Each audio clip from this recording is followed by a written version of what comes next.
Hello, this is Dreamcap, and welcome to yet another video in a helicopter for a change. For this one, we're going to start at the very top with a startup in the Ka-50 Black Shark. I'm currently situated on the Godota pad. I got the LHS Tarawa smoking away over in the background, and well, I have a bunch of rockets, but I'm not actually going to use them on the Tarawa. What we're going to do here is we're going to start up from cold and dark. I'm going to go through my own private checklist, such as it is. This is not the official checklist for startup. It's one that I have found to cover all the systems that I find that I need when I am working in the Black Shark, both on my own and with other players in a multiplayer environment. And I will also be posting a text version of my startup checklist in the description of this video. So, first things first, since we already have a loadout, I'm not going to get onto that, otherwise, obviously, you contact the ground crew and you have them put whatever weapons and pylons you need on your aircraft. So, the first thing we're going to do in the actual startup sequence is that we're going to turn on the batteries.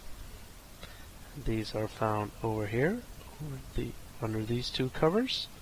So battery 1 and battery 2. You can hear the electrical system start humming or whining, whatever you might want to call it. I'll flip the covers back down.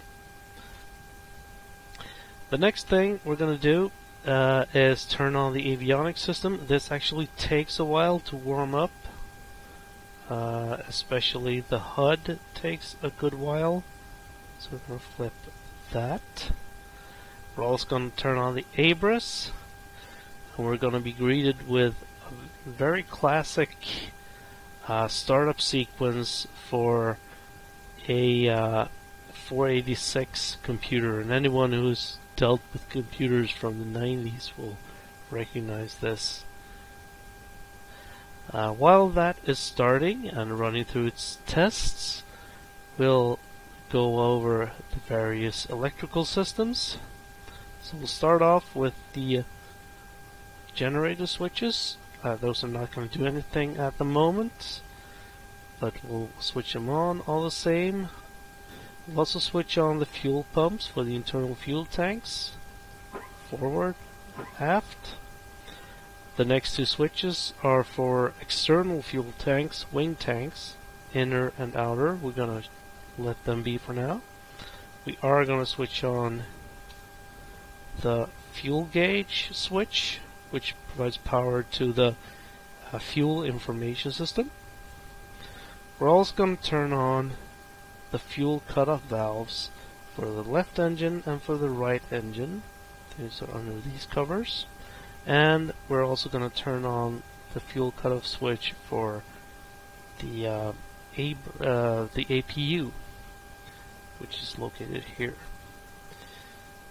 Jump over a few more switches and we'll turn on the IFF underneath this cover, and we'll turn on the navigation system there. Jump over a few more and we'll get over here to the engine governance switches. This will make sure that both engines keep the proper RPM across the torque spectrum of the collective. So we'll switch those two on, and that is the end of this upper row on the side panel. We're going over to the right rear panel, so we'll switch on INU and INU heating. I'm a bit unsure when this is actually needed. So if you know where this is actually needed, feel free to elaborate on it in the comments below. We're also going to switch on the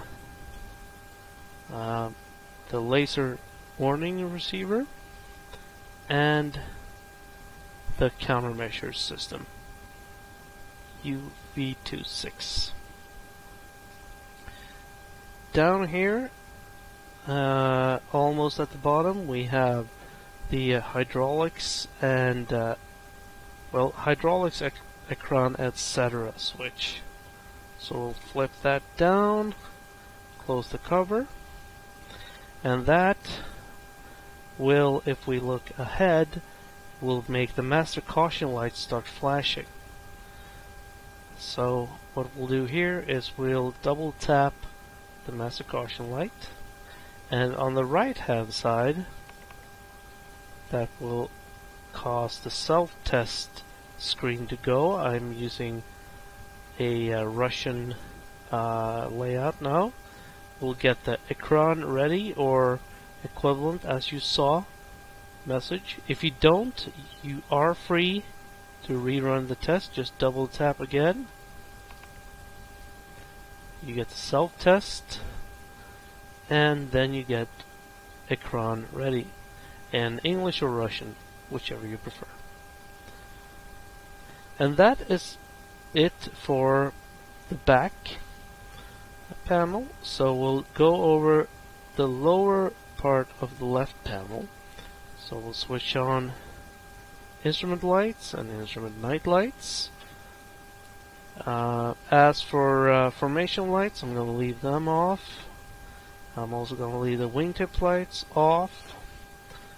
And going further left, I will switch on the vacuum pump for the backup ADI. And we'll hear that winding up. And that is going to take about 30 seconds to 1 minute to actually get going. So we'll keep that. We'll keep the backup ADI cage for now. We'll keep going on this lower panel. We'll switch on the anti-collision beacon. More as a courtesy to the ground crew than to anything else, because this actually tells the ground crew that, hey, I'm about to start the engines in a short while. Then we'll turn on the weapon system. We'll open the cover for the ejection seat switches, and we'll activate all three switches and shut the system cover. And then finally, for this panel, we will turn up all these switches for the radios. That's it for that. Now all that's left is turning on the navigation system. We'll do that by flipping this switch up, and by turning this knob up to the vertical position, which says, well, I don't know Russian, I'm not going to attempt that, but it says operating mode in English. Also, right here, I'm going to zoom in a bit. If you have several flights in your Ka-50, you can use these to set your various settings for the data link. So for this purpose, I'm going to turn this right hand knob to KOM or commander. If you are in a wingman position, you can put it in the next position up to the left. This is the wingman setting. The third setting I don't really know, and this one is off. I'm going to set in commander for now, and then you can have up to 4 different people on the same channel. So 1, 2, 3, and 4. I'm gonna keep this one to 1 for now. And that is pretty much it for this part of the avionics and electrical suite startup. Everything else is pretty much on the up and up. So what we'll do next is we will start up the engines and get the final system up to working order. First order of that is to start the APU. So we'll make sure that the engine selector switch is pointing straight up, which denotes APU. We'll push the engine start, and then we'll look over at this gauge here and make sure that we get that up to about 6 or 7, and that we get 3 green annunciator lights on this panel. This means that the APU is up and running and ready to provide power to the engines. Now, to start with the first engine, we'll disengage the rotor brake, which is down here. Push that down, and then we'll go up here and select the engine selector switch to engine number 1, and we will push start. Over on the right hand side, we will now see that the engine RPM starts rotating, and once it gets up to about 18%, we'll turn on the left fuel pump. We see that we have ignition since the exhaust gas temperature for the left engine goes up, and we see the RPM for the left engine going up. Now this is going to make a bit of a noise, so I'm going to close the hatch. There we go. And we'll let that go up to about 70%. You can actually cut this process short already at about 40%. The engine will still be able to start up, but it's going to take a while. You can use that time to actually get the second engine up and running. Now we're going to do that separately, obviously. So, but if you want to, you can just, as I said, as soon as this gauge reaches 40, you can cut it short by pressing the startup cancel button. After that, just flip the switch over to right hand engine and press the start button again, and we'll see that the engine number 2 starts turning over. As soon as it gets to 18, we'll throw the fuel switch, and we see ignition, exhaust gas temperature going up, RPM going up, and just wait for this to come all the way up to 70%.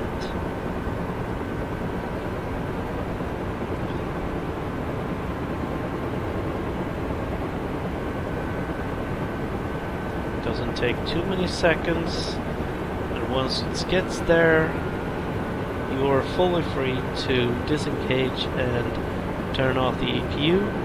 Easiest thing to do that is by this button and verify on the APU gauge that the pressure is going down, and we'll also cut APU fuel. Here we go. Now we have our generators online, but they are not giving any power at the moment. You could wait as long as for this point in time to actually flip these switches. Now, to get the generators to actually provide power to the aircraft, we are going to raise the RPM levers to normal working conditions, and we'll do that in this setup by pressing the page up and page down keys. It should normally now be in the page down position, so I'll push page up twice. Смотри экран. And we hear the engines spooling up, we hear the rotor spooling up, and we see that we now are in like a high idle position where we have 80% on the engine RPM, and the rotor RPM is up to about 90%. Also, we see that we actually have power, most notably because the Shkval TV monitor is now active. Last thing we need to do before we declare ourselves fully operational is to uncage the big backup ADI. We do that by rotating the knob counterclockwise until the little flag disappears. If you need to adjust because you're starting an incline or something, you can do that now. You can also, just for order's sake, switch our ABRIS over to map view. And with this, we are actually fully able to take off and use all systems from our aircraft. Just for safety's sake, I'm also going to turn on the fire extinguisher control, make sure it points away from me, close the cover, and that's all good. Now all that is left for me is to disengage the parking brake, apply a little bit of torque on the collective, and then push, stick forward, and we're off to the taxi. And from this point, it's more I think a question of how we actually act on the airbase that we're currently on. If we want to taxi away to the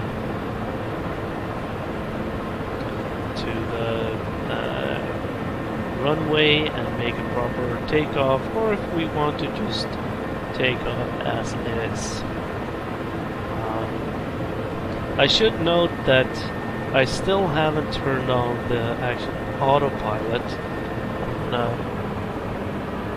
make a stop right here,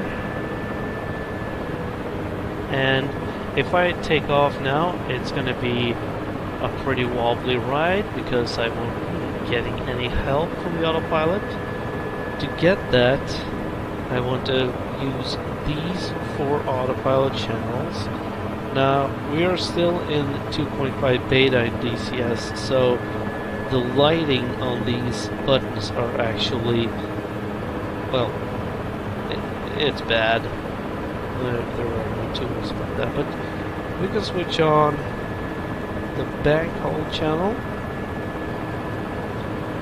the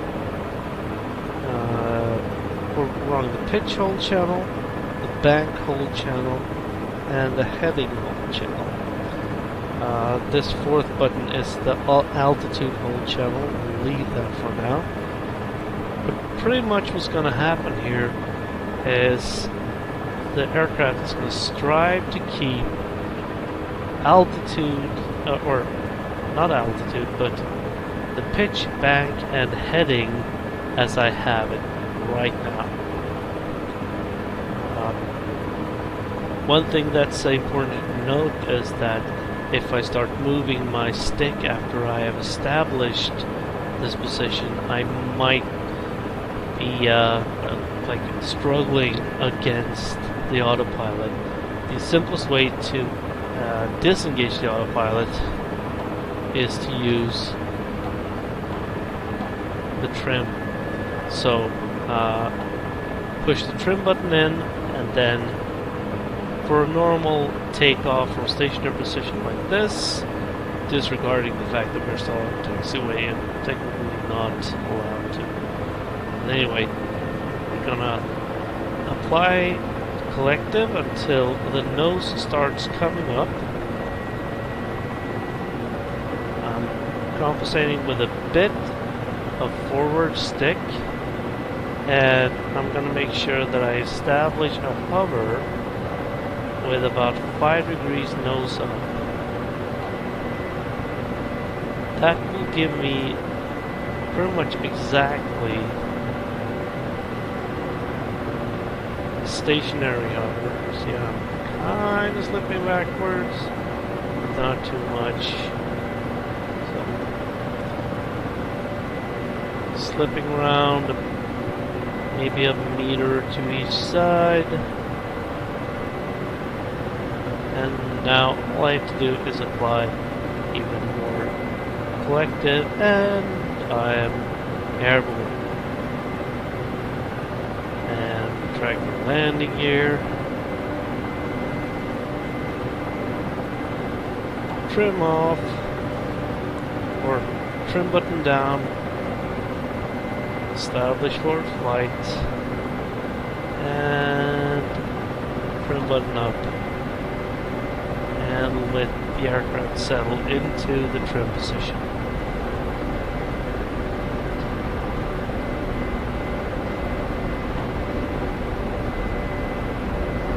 Adjust slightly as I click the speed, just to get a stable forward flight. And that is pretty much all you need to do to take off and take flight from cold and dark all the way up to at least basic flight readiness in the Ka-50. I hope you find this video useful, and I hope you can use it in your day-to-day single player and multiplayer enjoyment of DC's world. And as always, have a good day, a good night, a good, well, whatever.